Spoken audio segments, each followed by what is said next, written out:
premise of this talk is that if you want what other people don't have, then you have to do what other people don't do. In our space, everybody does hard workouts. So if you rely on hard workouts being the thing that drive improvement, then you are doing exactly what everyone else does. So the truth is, effort is necessary but not sufficient for success in sport. And I would say, like, what determines success? It's your rate of improvement. So everyone is improving. It's not enough to improve. You have to improve faster than other competitors. So athletes like you understand that, if I want to keep getting better and getting better faster than my competitors, I have to target my weaknesses. However, what they don't know is how to do that in a way that also drives up other aspects of fitness while they continue to work on those things. But even if they did know, or you did know how to improve your weaknesses, I've yet to find an athlete who is diligent and disciplined enough to sustain working on their weaknesses in the right way over the long haul. Like, people are human, and inevitably we move away from the things that we don't enjoy doing and aren't as intrinsically enjoyable for us. And the truth is, an athlete like you have a finite window in order to see optimal improvement.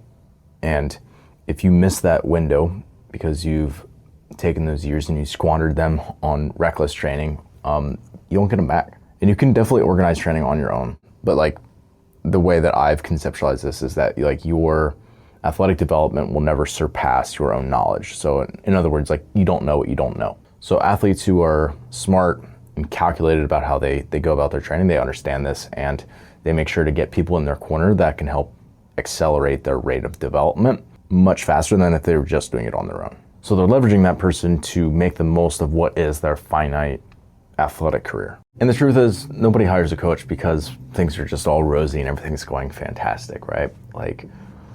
Most people, they hire a coach when things are going poorly or they've had a bad performance. But also what you got to keep in mind is that the sport isn't sitting still. Athletes at the tip of the spear are continuing to get better and better.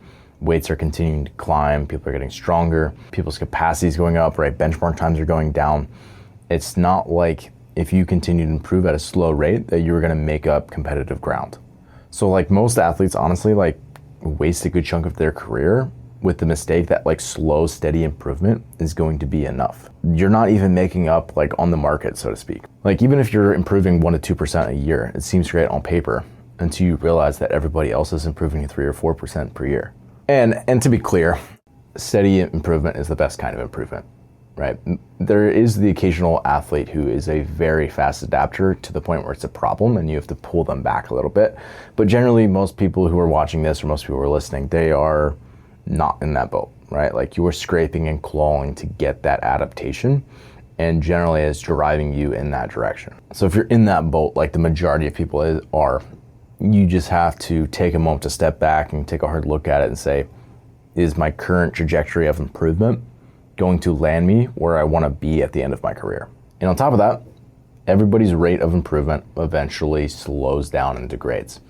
So in other words, you can't just assume that because I've improved at this rate up to this point that it's going to continue to be that way. And honestly, that's often when I'm hired in the process, is when athletes are getting to the point in their career where things are slowing down a bit. They're trying to find those marginal improvements. And I really hope and I believe that I do a good job of continuing to help those athletes find the margins of where they can improve and continue to drive things forward.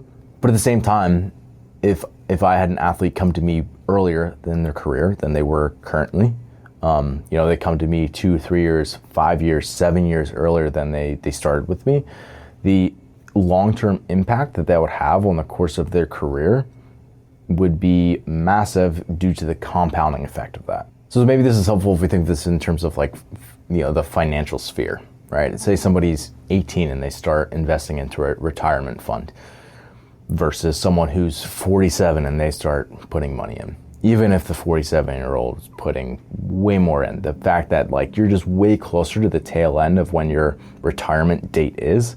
And in both cases, people could be very organized, they could be very diligent about how they're doing their investing and doing all the right things. It's just it's hard to beat somebody who's been in the game and doing the right thing for a very long time. The reality is most athletes aren't going to make a move until they feel like they've exhausted other options. So the people who understand the idea behind compounding interest, right? This idea that you're going to have this compounding effect that will amass over time. And they get into that mindset early, and they go onto a plan that's going to allow them to have thoughtful progressions and training that is distinct from other people. Again, the whole premise being like, if you do exactly what everybody else does, which is like you train hard and you hope that adaptation is going to follow because you're doing, this challenging training, like, again, necessary to do, but it's not enough. You have to have a program that is tailored to your individual needs. So there's this balance between having this sense of urgency, which is definitely necessary to continue to improve and like make the hard decisions that you need to, along with having this patience as you go about your training. Because again, steady improvement is necessary, but you want to obviously continue to drive up the rate that you're able to do that to the best extent. So it's, again, this sense of urgency along with this patience. And if you can mold those two things, you're definitely setting yourself up for more success. And as a personal antidote, I feel like I'm generally the best coach for athletes who need pulled rather than pushed, right? Meaning like I'm trying to pull athletes back who want to work, who want to engage in challenging training, who want to test their boundaries, pulling them back rather than pushing them, trying to motivate them, because a lot of that is stuff that should be intrinsic for the athlete. And again, obviously that's individualized. It also varies on like what phase of their athletic career, what phase in the current competition that's coming up. There's a lot that goes into that, and there's times where you might have to do a little bit of pushing. But generally, I think athletes in our sport, they understand that they need to be working hard, and it's less about that. It's more about being strategic in how you kind of push them in that way to do the right things rather than to work hard. So, I mean, if you're someone listening to this, I would challenge you, right? Like, if you want to kind of professionalize the way you go about things and the way you're doing your training, and just stop working hard in the exact same way that everyone else is working hard, knowing that that's not going to give you a leg up on your competition because they're doing that exact thing, then you just have to take a hard look at yourself and decide to make a change about some things. And again, I think most athletes will hear this and maybe it'll resonate with them, hopefully on some level, but it won't be enough for them to make a change. And in another 2 years, right, when another quarterfinals comes out that's got strict handstand push-ups or an open workout with ring muscle-ups that goes super poorly, like that'll be enough to push them over the edge where they'll seek out some help for it. But again, that's not giving them a leg up. That's what most people are doing. So again, you got to keep in mind, if you want to have a competitive advantage, you have to be able to do what other people aren't willing to do, which is like be proactive rather than reactive to your training. Seek out help before it is a critical issue for you. I think what it comes down to is like somebody who's a savvy competitor, they're wise beyond their years. They understand that making a calculated decision now versus waiting until they're emotionally charged is setting them up for success. So here's a little thought experiment to end out. Imagine you're talking to yourself, and this is your future self at the end of your athletic career. And you just ask yourself, like, I want you to be brutally honest, right? Like why didn't I get to my goals? Like what's the issue, right? What things am I avoiding? Like, what's the hard decision that I'm choosing not to make right now? Again, if you were just gonna be brutally honest with yourself and like say like, hey, what is necessary for me to get to my goals? What broken systems am I holding on to? What am I dragging my feet on? Like a decision that I'm not making, like what is it? What is it that I'm scared of?